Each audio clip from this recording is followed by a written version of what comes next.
People of Solomon's Porch, tonight we meet in faith, hope, and love. Loved by God without exception, and loving one another without condition. We welcome all here. Married, divorced, and single here, it's one community that neighbors here. Conservative and liberal here, we've all got gift for the here. Big and small here, there's room for us all here.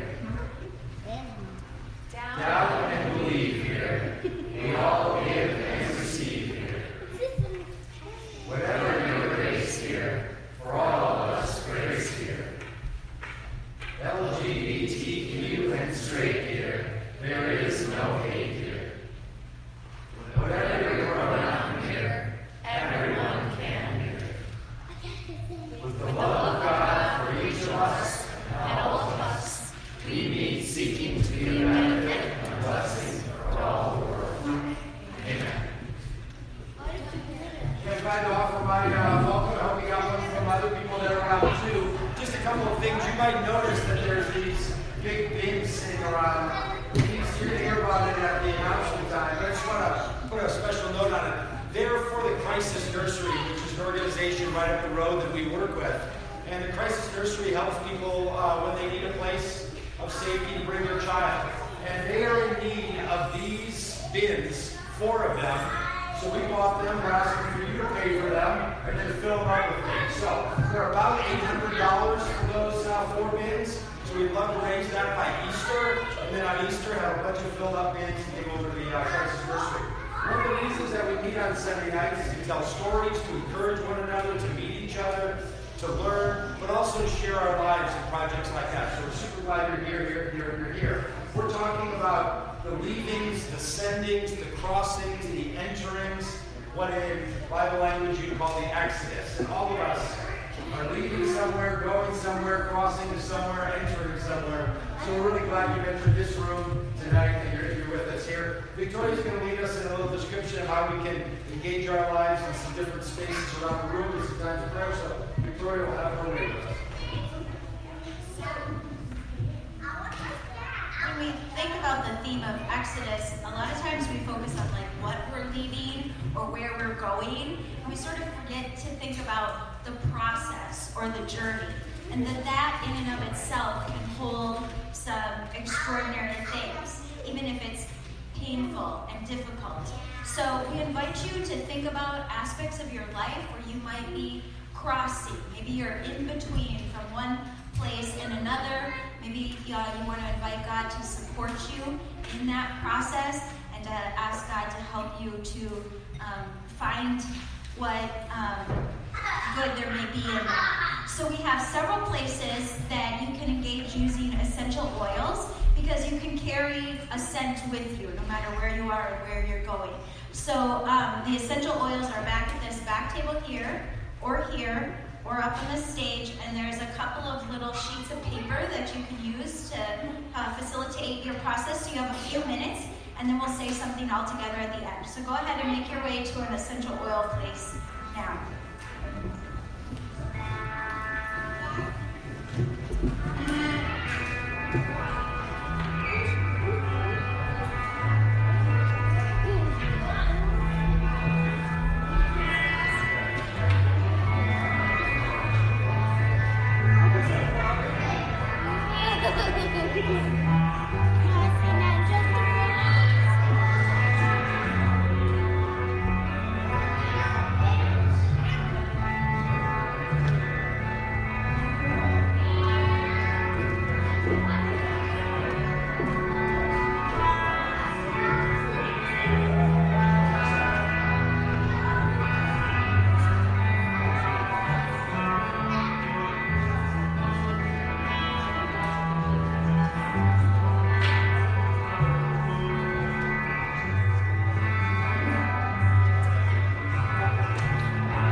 wandering, but there's a lot we can find in that as well. So I ask you to engage in saying this piece of liturgy with me.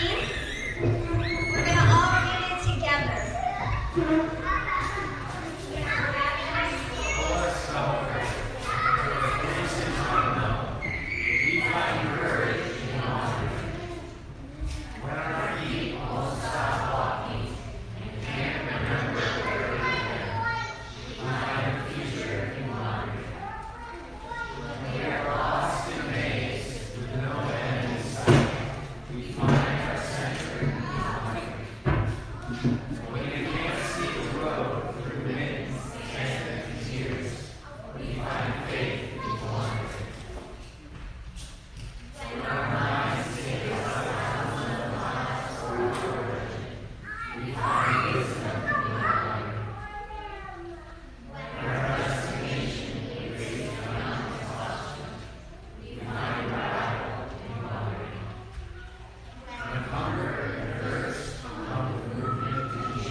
If you haven't done so already, you may make your way back to your place.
Jesus shared bread and wine with his disciples as an act of sharing his physical and spiritual self. Christians have continued this tradition. Sharing a meal is an embodied act of spiritual community and remembering. Different Christian communities have honored their own community traditions, embodying Christ in different ways, all with their own beauty, rituals, and wisdom. We invite you to share at this communion table in the way that feels right to you. Bring your traditions or experiences with you or leave them behind. You're fully welcome. To make space to bring your tradition with you, we do communion around the room at house party style. All can serve and all can eat. We gather around tables and chat or reflect.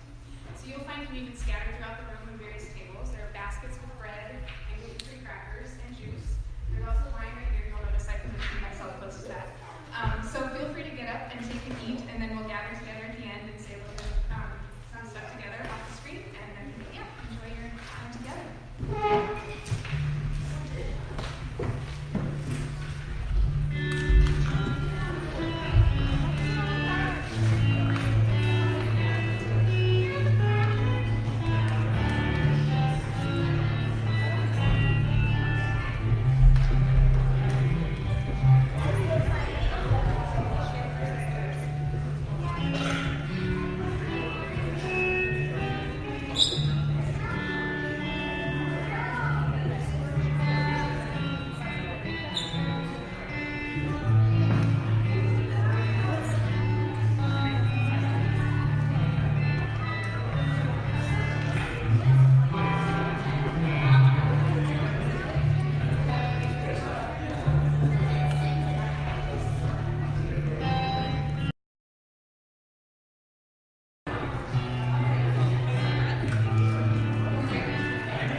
James will say this together, and I'm sure you're engaged in really fantastic conversations. Be sure you join us for dinner downstairs so you can continue those over, I think we're in chili. So come downstairs after for chili. So if you would, look at the screens. Together, we embody the way of Jesus. Together, as many parts of one body, we partake of life's joys and sorrows. Together we eat bread, remembering that we offer our lives to one another in community. We drink together to remember that we are free from judgment to love. Together we embody love.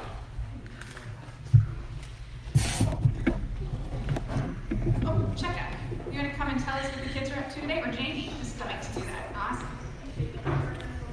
All right, the kids are going to come with us in just a moment. The little ones will be in the playroom with Checka in the middle playroom here. And once again, parents, please gather your little ones when you are done in here and then bring them downstairs.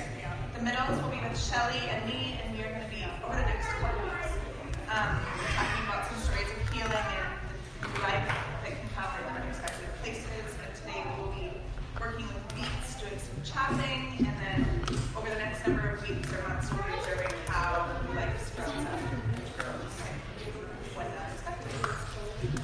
So, all the children can now come out and meet in the gathering room. If you have a little one who doesn't feel comfortable showing up to be on their own, feel free to ask them. While we're making this transition, I have a couple of invitations for you to consider for this week. We have a lot happening. We have regular groups. You can go to our website, check those out. But then on this Friday, we have Intentional Community that meets every other week. There will be a link to that in our weekly email, and you can see what's happening. That goes from 5:30 to 8:30 with dinner and all ages fun. And then on Sunday, a week from tonight, after the gathering, I'm most excited about this. We're going to be watching Into the Spider-Verse here in this gathering space. So you can come to the gathering at 5 this Sunday. You can go down and grab your dinner quick and then come upstairs. The Into the Spider-Verse is great.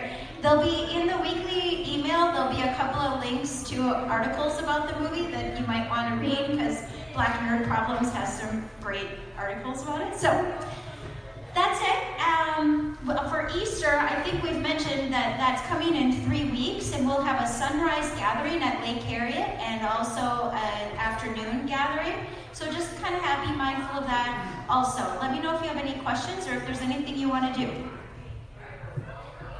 One of the things we like to do in these gatherings is allow people to share what they make, what they create, what they do.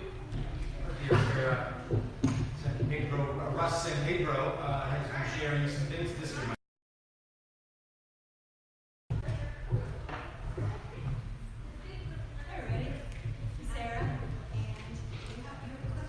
Okay, so I have a show coming up this Saturday at Catherine Nash Gallery at the University of Minnesota. As a lot of you know, I've been working the last 3 years pretty heavily on a master's degree there, and it is time for my thesis show.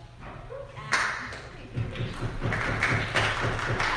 has been a long, arduous process. You know, most weeks are 60 to 80 hours a week. We work a week, and it's been a really amazing experience. I got to go to Berlin on artist residencies both summers. I got to teach at the university all of this last year. I teach photography, and it's been a really wonderful experience.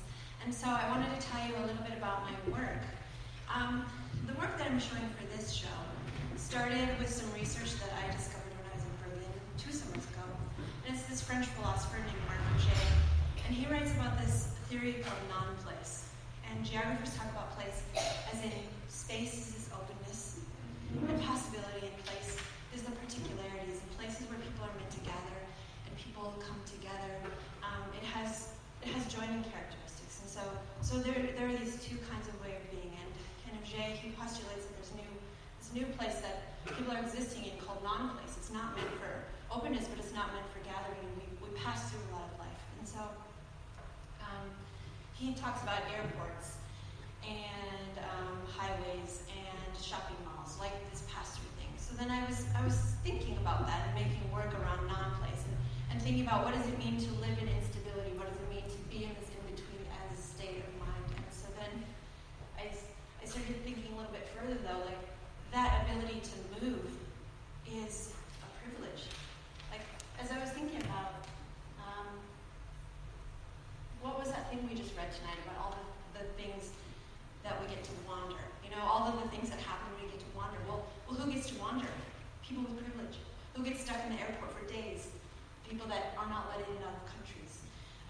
The kids that are being held at the borders. Like, to be able to move and have movement is a privilege. And so, the work that I'm showing kind of talks about that discussion between waiting, between power, between agency, and who gets to have that and how and why. You want to go to the next slide? And so, like, I do this kind of unusual pairing. Sometimes they're an abstract image with a literal image, and like, you know, you have a beautiful landscape on the left. It looks like beautiful, lush farmland. But if you think about looking at the image, you're standing up on top of this hill, and you get to stand from this vantage point where you get to see everything. You get to have ownership of everything, and you get to see how the land is constructed. And now you see how the farmland is constructed, and the land is contoured, and somebody has controlled it. Not only controlled it, you know, colonized it. And so it begins to call up questions about who gets to own land and be on land and why, and who gets to be there looking at land. And I mean, the land is fallow, so it's waiting. It's waiting to be tilled the next year. It's waiting to be tilled for the following year. But it's also sitting there waiting, reminding us of our past, and reminding us of the control of the present. And this image on the right is an image from City Hall in Minneapolis. And it's this weird place that's like, it looks like a church pew, but it like has religious connotations and all this white marble, and it's sitting outside. You can't really tell it's sitting outside the city council chambers, but it is this place of power and decision, and you sit outside this space and you wait for whoever's on the inside to make those decisions. This pairing is another waiting, and formally they have an interesting relationship, right? The tangle of the branches on top and then the carpet on the bottom has that kind of same jagged relationship. But what you can't see in that image is what's on that video screen is a Board of Regents meeting for the University of Minnesota, which is happening in the other room. And so you have these people sitting at this table overlooking people in front of them, getting to make the decisions for the community around them. There's out the window to the right, you're at this high up vantage point again, looking over the land below you that you get to observe. And so it's this relationship between inside and outside, and the tangle of the branches talking about, the complicatedness of decision making and who and why. And in a lot of these images, there's an inside and an outside, and belonging and a not belonging. And to belong inadvertently means that somebody doesn't belong. And so those are all of the questions that I'm thinking about in my images, and that the relationships as they're set up, that's the kind of conversation that I'm having. So I hope you'll all come Saturday night, 6 to 9, Catherine Nash Gallery at the university. Thank you. Thank you.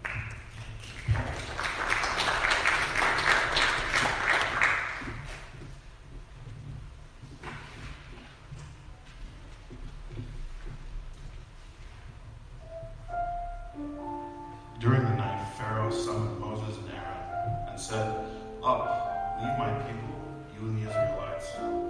Go, worship the Lord as you have requested. Take your flocks and herds as you have said, and go, and also bless me." The Egyptians urged the people to hurry and leave the country, for otherwise, they said, we will all die. So the people took their dough before the yeast was added, and carried it on their shoulders in kneading troughs wrapped in clothing. The Israelites did as Moses instructed, and asked the Egyptians for articles of silver and gold, and for clothing. The Lord had made the Egyptians favorably disposed toward the people, and they gave them what they asked for, so they plundered the Egyptians. The Israelites journeyed from Ramses to Sukkot. There were about 600,000 men on foot, besides women and children. Many other people went out with them, and also large droves of livestock, both flocks and herds. With the dough the Israelites had brought from Egypt, they baked loaves of unleavened bread. The dough was without yeast,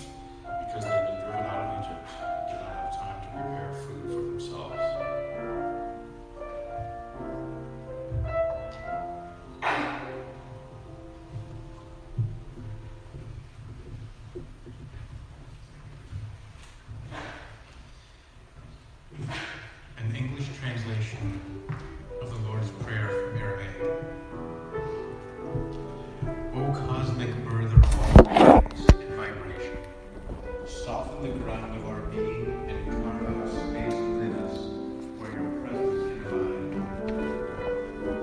Fill us with your creativity so that we may be empowered to bear the fruit of your mission. Let each of our actions bear fruit in accordance with our desire.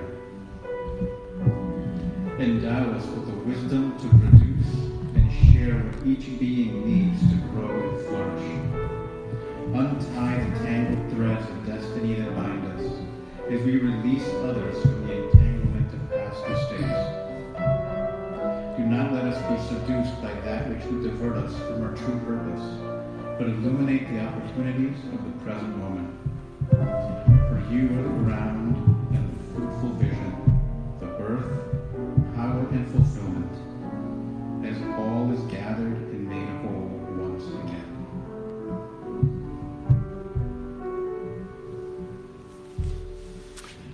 You might be keenly aware that Jesus didn't speak in English, of course, right? The Jews didn't speak in English. The Israelites didn't speak in English. The Greeks of the New Testament didn't speak in English. That many of us in the room, though, do. So we are going to put words up in English, and so someone's doing some translating. Those translations are often really good and super helpful. I would say I much appreciate that I don't only have to hear Jesus' teachings in a version of Aramaic. I'm glad that I can hear the stories of Exodus, not only in the original Hebrew, right? It's good. But we also know somebody's got their fingers on that all the time, right? Someone's doing that work. That's important and crucial work. But it's also someone's fingerprints are on it. Some people feel that because religion has to go through a cultural lens, it loses a little something. I don't know, I guess that could be true. It loses a little something. I like to think it gains a little something. It gains the us. It puts us in the game. It puts us in the midst of it. Right? Whoever it is that translated the NIV version of the Lord's Prayer that you first read, that probably came from the Septuagint and then came into some sort of a Old English and then was probably found in some kind of a Greek text later and then retranslated back into the English, they got themselves in on the game. And when you read it and you heard the Lord's Prayer said as you first heard it, Our Father who art in heaven, hallowed be your name, your kingdom come, your will be done on earth as it is in heaven, all of that, you're in on that thing too, right? The speed at which you say it, if you like to say our Father or our Mother or just our God or how you do it. And I think that religion's really great when it calls us into it. It's extremely helpful that it's not something that's happening out there that we observe, that it's not just happening from another person being applied to us, but we find ourselves up in it. I think that the teachings of our Christian religion, Christian faith, Christian traditions are almost always best that way. We've been saying that we're talking about the Exodus in these conversations, this idea that there's a leaving and that there's a sending, there's a crossing, there's an entering, there's an Exodus. As I mentioned last week, if you were talking with Rabbi Joseph, who's our very familiar rabbi from Temple Israel, used to be the rabbi at Temple Israel and is around here, he would tell you, or maybe you have some Jewish scholar friends or some other Jewish friends that adhere to the Jewish faith and tradition, they'll tell you that Exodus is a really big category. It holds a lot of things. Holds the readings that we read tonight out of the book of Exodus. It has the sense that the people after 400 years are freed and are now on their way, but it also has an idea that they're entering into a land. They had to cross through a water. There had to be establishment of a new leader. Like Exodus is a lot. So much so that we tend to not use that phrase all that often, to refer to our own stories. But I'd like to encourage you to consider over the next few weeks, especially as we think about Easter together, to think about Exodus in its big sense, in the sense of leaving or being sent, or what it is you're crossing. Maybe you're entering into something. I think it's fair enough to say that the entire narratives of the gospel, especially the Gospel of John, which is one that I've been spending a lot of time with lately, I'm going to take a couple minutes and talk about the story we read tonight that came out of the Gospel of John that you heard Jake read earlier. That that is really trying to tell a big Exodus story. It's a creation and Exodus story. It's a Genesis and Exodus story. It's a beginning and ascending, leaving, crossing, entering story. One of the reasons that it is so powerful and is written the way that it is and that it matches the storyline of the books of Genesis and Exodus is because fundamentally it's a human story. We're all in the midst of a starting. We're all in the midst of ascending. We're all crossing somewhere. This is something that we're all up to and that we're all doing. And I've been saying this the last couple of weeks. I'll just make it quick again. I think it's really helpful to think about Jesus as a master teacher and to take his words as that of a master teacher, that not only is his life something of consequence and meaning and action, but so are his teachings. And I encourage us tonight to consider these, even though the teaching tonight's going to come from one of Jesus' actions. That Jesus has a particular way of humanity for humanity to live, and that Jesus as the Son of God is trying to represent the family metaphor of Jesus as the brother of all, so that we're all children in the same family of God, and that what Jesus is up to, we ought to be up to. All right, so that takes us into a bit into the story tonight. Just to interfere a bit, if you looked at the story of Exodus and you looked at the story of Jesus, you would notice that in both the Exodus story and the Jesus story, you have a chosen leader, Moses in the Exodus story, Jesus in the gospel stories. You have a provision of food happening. There it's the manna that gets delivered. In Exodus, it's the manna that gets delivered. You might know that in the Jesus story, just before he does this thing we're going to look at tonight, he feeds thousands of people out on a hillside. It's a retelling of a manna story. All of us are being led and leading. All of us are providing food in some way. There's some kind of a mountain trek that goes on. For Moses, he goes up on the mountain and gets the word. For Jesus, he goes up on the mountain and prays. There's a water event of some kind in Exodus. You know what that one is. They cross the sea, and the sea comes crashing down on some and frees some others. And there's a water event. And Jesus is presented as this new Moses in a new creation story. Okay, so hold on to that in your mind and be reminded of the story that Jake read. Would somebody in the room be willing to be our reader again of this, just to sort of recap your mind? You've heard a lot of things tonight already, but would you be comfortable somebody being our reader of this whole slide? When evening came, Jesus' disciples went down to the lake. They got into a boat and were crossing the lake into Capernaum. It was already getting dark and Jesus hadn't come to them yet. The water was getting rough because a strong wind was blowing. When the wind had driven them out for about 3 or 4 miles, they saw Jesus walking on water. He was approaching the boat and they were afraid. He said to them, "I am. Don't be afraid." Then they ran to take him into the boat, and just then the boat reached the land where they had been headed. All right, this is often referred to as the Jesus walking on water miracle, right? It's I've spent a lot of time looking at this because I've been writing a book about the Gospel of John, and this is such a curious story. One of the things that happens in almost all the other miracles of Jesus, there's 7 of them in the Gospel of John, 6 of them, somebody's a beneficiary, except this one of the 7. Like, who gets the upside on this thing, right? Jesus walks on water. Who's that good for? Who benefits from this one? At first reading, it's super possible to read this story and just be like, this is like if you went to seminary or something and you had to write a paper on the Gospels and the miracles, you'd put this in the category of the Gospels that involve elements, as opposed to the healing gospel or the miracles that involve elements, or the healing miracles and the others. It's really easy to think there's no beneficiaries in this story. Guys are out on a boat. They are actually going from one side of the lake, where Jerusalem is, to another side of the lake.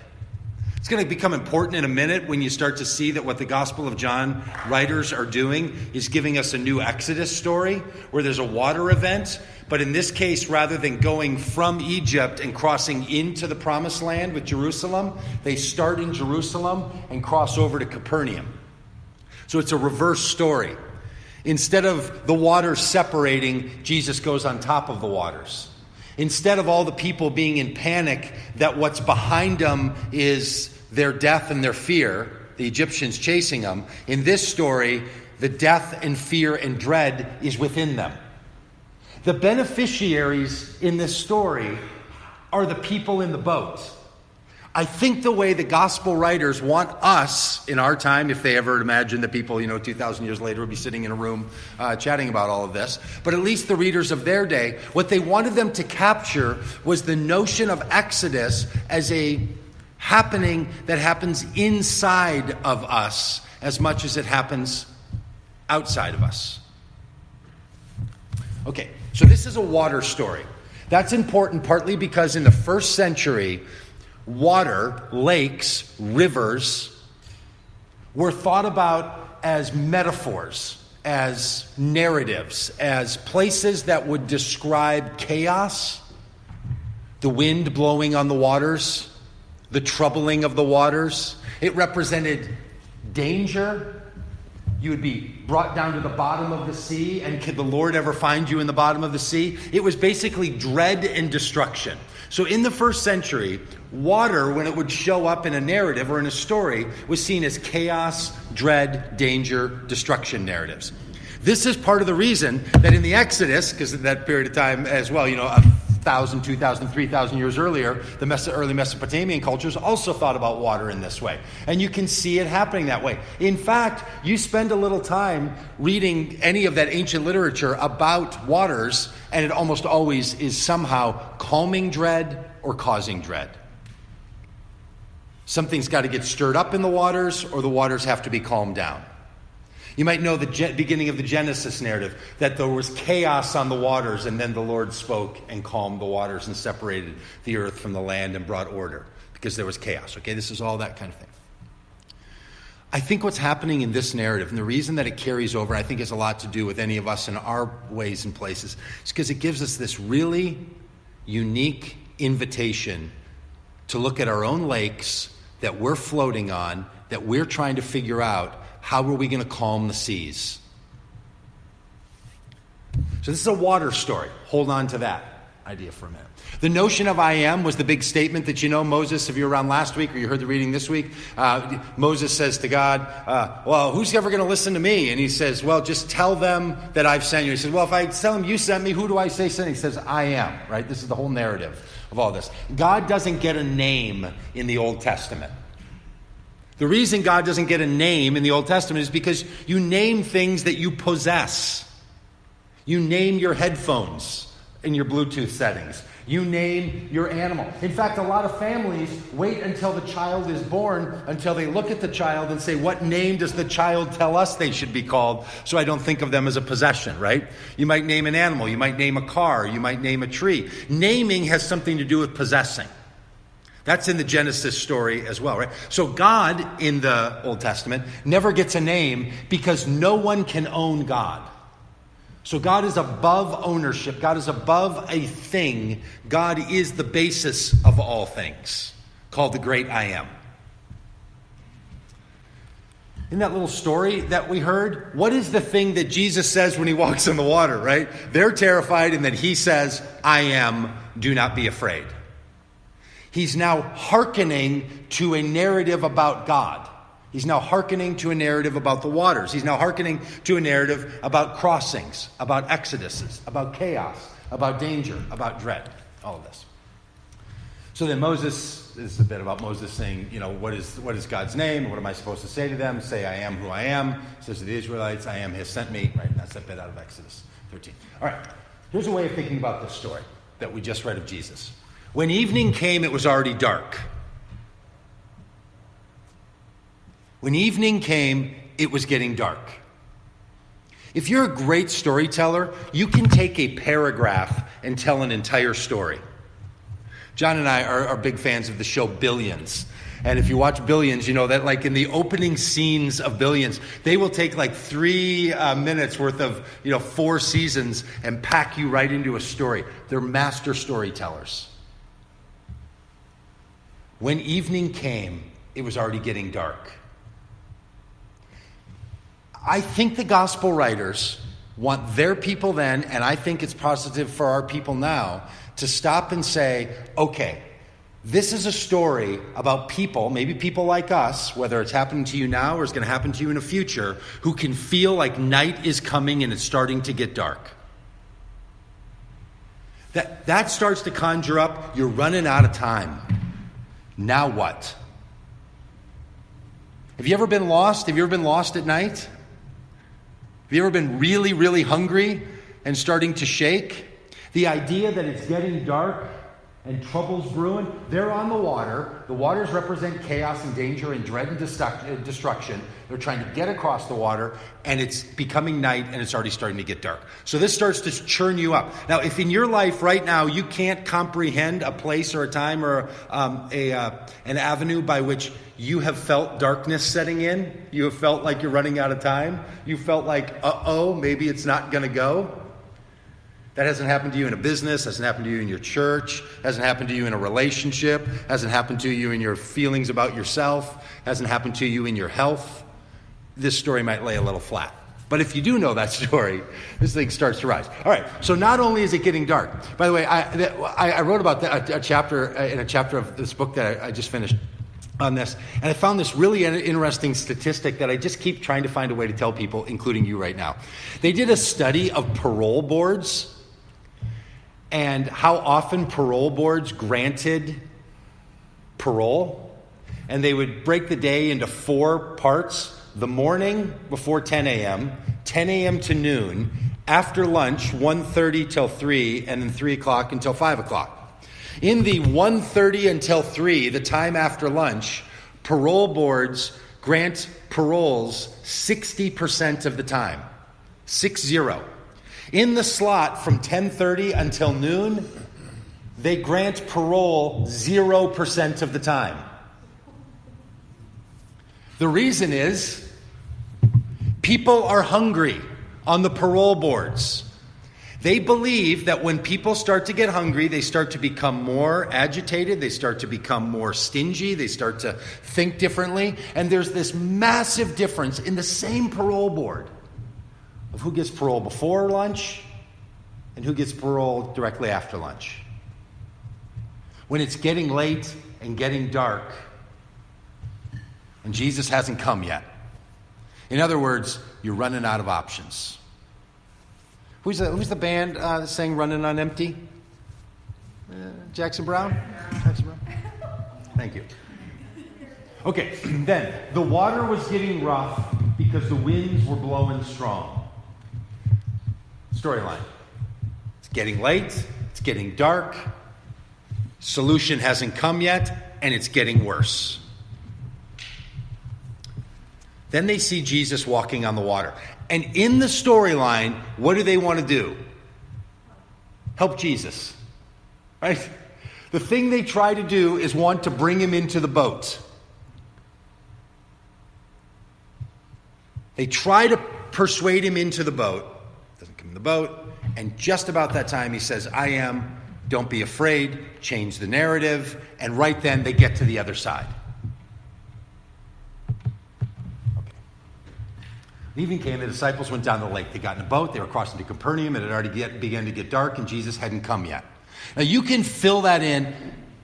Maybe somebody could already do it. Is there anybody in the room right now who knows a situation, maybe happening in your own life or something else, that you could start with a different story yet? You could say your own version of, you were on an enterprise, you were making your move, it started to get dark, and the solutions hadn't come yet. Does anybody have something like that going in them, in their life, in their happening? Anything they could reflect on right now? Yep. I don't have my May rent. I'm looking for work still, and it's starting to get tight on my number. Here we go. Here's Bernie. It's happening again. I got one. Yep. A week and a half ago, I told my principal my school wasn't coming back next year because I've been kind of miserable, but I don't have anything really lined up. So I was like, It's getting dark. It's getting dark, but I don't know. Yep.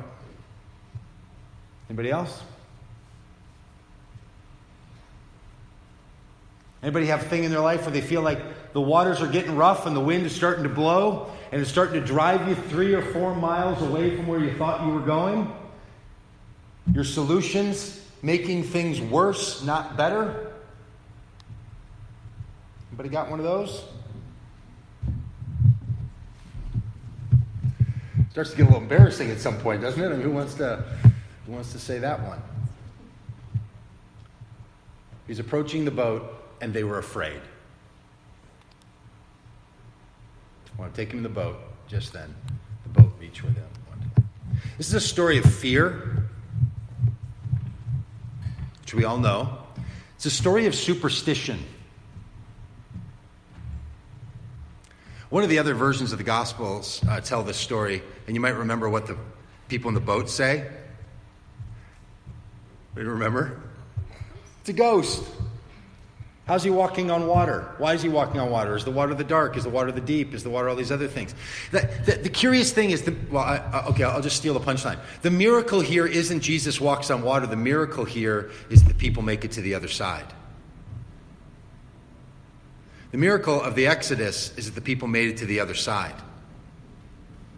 That the fear, the superstition, and the anxiety can become replaced with a high sense of empathy, with a different sense of emotional maturity, and with some kind of a sense of well-being. This is the story. Exodus always requires some kind of transformation. An exodus in your personal life, in a collective life, in a nation. I mean, if this nation has been trying to live an exodus from a whole series of harmful actions that it has performed on itself and others around the world for 280 years, right? Narratives of exodus, whether it's a national narrative, a personal narrative, a corporate narrative, a church narrative, is always going to be some kind of just a transformation. You don't just go from here to there. All right. I don't want to brag about the work you do walking in the woods, but this nice gentleman over here has some flyers right there. He takes people. Maybe you heard that in Japan, people will spend 3 hours in the woods in guided meditations in woods, and it changes their lives. He's a trainer in that. I'm guessing that what you do when you take people in the woods, as a stranger sitting here, is you help people deal with fear, superstition, and anxieties. I don't put words in your mouth, but that can transition into empathy and into emotional maturity and to well-being. If it's not an exodus, if all you do is get to the other side, if all you do is grit and make it through it, if all you do is get enough money for rent, if all you do is land one more job, then you just made it, right? But there's no freedom. For the nation of Israel, the idea is that there's freedom. So Shelley and I were having this conversation because she was doing something with the kids. Shelley's the woman I'm married to. And we were talking about some stories that she wanted to tell. And we started talking about Jesus raising Lazarus. Do you know that story? And then we were talking about the resurrection of Jesus. And look, this happens all the time. But the Lazarus story is not a resurrection story. The Lazarus story is where this person dies and then Jesus comes and 3 to 4 days later yells in the tomb, says, Lazarus, come out. Lazarus comes out. That's not a resurrection story. That's a resuscitation story. Lazarus in the storyline is going to die again and goes home after that coming out and makes lunch, right? That's not a resurrection. A resurrection requires transformation. The Jesus story is a resurrection story. So if you don't want to believe a resurrection story or the Lazarus story, you get to not believe two things. If you like to believe one and not the other, fair enough. A resuscitation story leaves the person essentially in the condition they were always in. You got pulled back from the brink. A resurrection story is a transformation story. Don't touch me, you can't hold on to me, Jesus says. Mary doesn't recognize him. He shows up in rooms where he isn't. He ascends into the heavens. He transitions, transforms. Exodus stories are not pull back from the brink stories. Exodus stories are moving through stories. Exodus stories are moving into greater empathy and emotional well-being and emotional maturity. So the questions for almost all of us is, you're on that boat, the thing is shaken, the wind is blowing, we have choices. Just to get to the other side or to consider it an exodus? Was it a leaving? Was it ascending? Was it a crossing? Did you go somewhere? Now that's a story I know a lot of people in this room know really well, right? Lots of people have faced it. Some people are facing it right now. What does it mean in your own life, in your own heart, in your own place, in your own work, in your own family, to be working into some kind of an Exodus story and not just some kind of a crossing story? Do not be afraid. This was the miraculous event. The removal of fear and getting to the place where you're headed, even in the midst of the storms you can't control, and still crossing to the other side. Sometimes our crossing involves moving from one place to another. At other times, it means opening our hearts to the needs and struggles of others, crossing into their world for their benefit and for ours. We often need to overcome fear in our relationships with ourselves, engaging with our own scary memories and histories to move our own lives forward. That's what makes it an exodus. This is one of the reasons why death is always referred to as this great exodus. Have you seen the movie Free Solo, where they document a man in 2017 climbing El Capitan, this 4,000-foot sheer cliff, without a rope?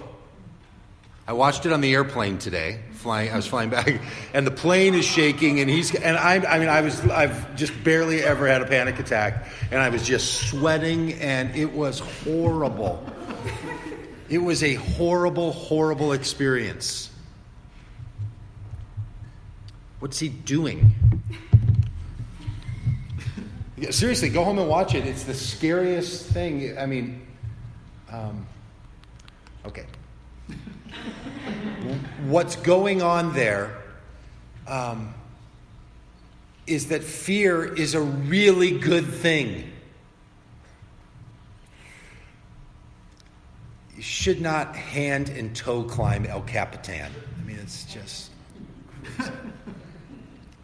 But he does. It's an Exodus movie. It's unbelievable. All right, let's chat a bit. What do you think about Exoduses? What do you think about this story? What are you thinking about other things right now? We've got a couple of minutes for that. Anybody? I think it's interesting that Jesus didn't say, hey, the shore's right there, guys. You're almost there. He said, stop and be with me right now. I think you can actually look at what you need to do, just like the guy in Free Solo. He can't have fear. If he has fear, he dies. Yeah. So he has to be present to the next thing Yeah. that's happening right now. Nice. So I found that interesting. Sorry, I like that. Somebody, my friend, I think it was Randy from Michigan, wrote on Facebook. I'm not sure I buy this, but I get what he was getting at. He said, my experience has been that when I'm feeling depression, it's because I'm looking backward.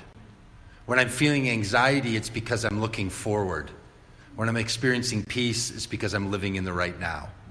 So, something like that. I mean, he said it maybe a little better than that, but it was something like that. You know? Create safety. Yes. Yeah. I think what's hard is that an exodus is almost rarely chosen. Yes. Like this Free Solo guy, he chose to do that, and some people choose to do like super scary things, or like I think missionaries are people who leave home to help others. But like most exoduses, we do because we're forced to, not because we choose to. Yeah. So then that's kind of why it's scary, anxious, frightening. Totally. Totally. I think too, like a part of me like believes like all these like pretty profound people throughout our history that caused a lot of change and fought for, right things, I often don't think of them being afraid, and I think they were. Yeah. And I think that they also were like, Dad, I'm going to do this because someone needs to do this, So, part of me really thinks, I always love the way you express it, and you're a teacher to me, and I appreciate that though, because like when I heard you talking about,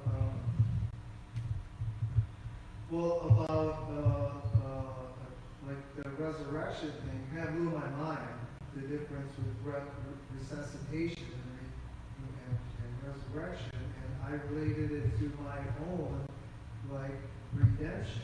Yeah. Because in my life, I've tried to be, a better person and fully engage with my world and with people, and, right?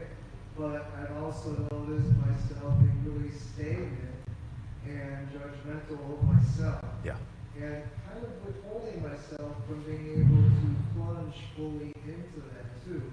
And so you're kind of speaking to me on a personal level. Thanks. Anybody else? Yeah. A lot of you here know me, and I've been around a long time, and some of you don't. So I'm coming up on 2 years where I basically got pulled back from the absolute brink, where I was doing a lot of drugs and just in a really bad place. And there have been moments where I have been pulled back, but I didn't change, right? And what was the first word you used? Resurrection and the first one? Resuscitation. Resuscitation. I was resuscitated for like 8 years. I would go to a treatment, I'd be fine, I'd be sober, whatever. But then about 2 years ago, I went through like almost resurrection. And like, I would say it has been a transformation. It has been a complete and utter transformation.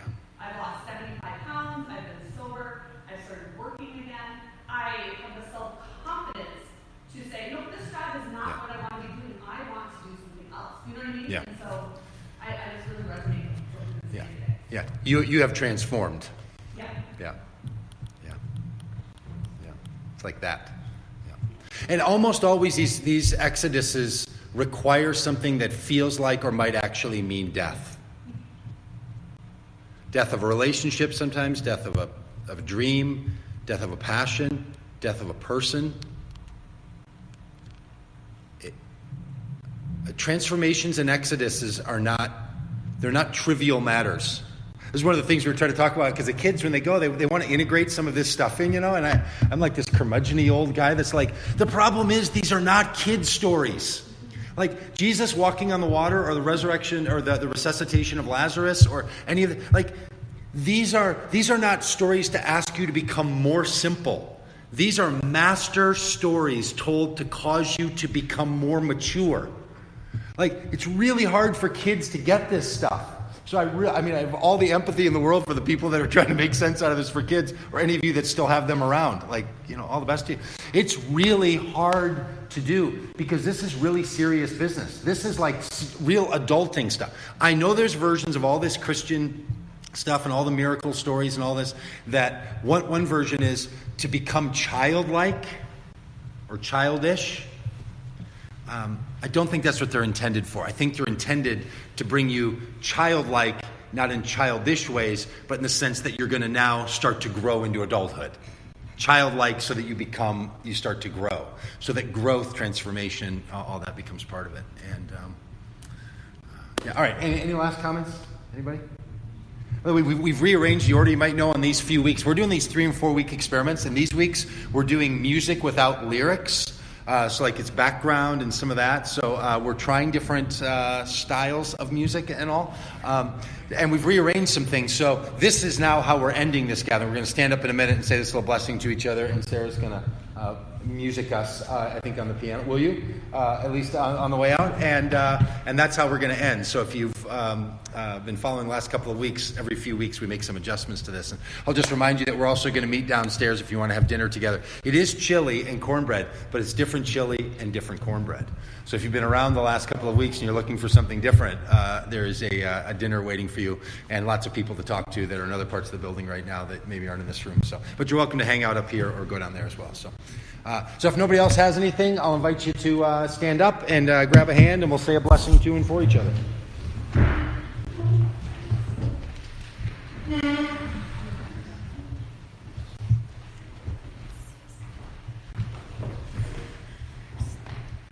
Somebody like to start us? Peace of Christ to you.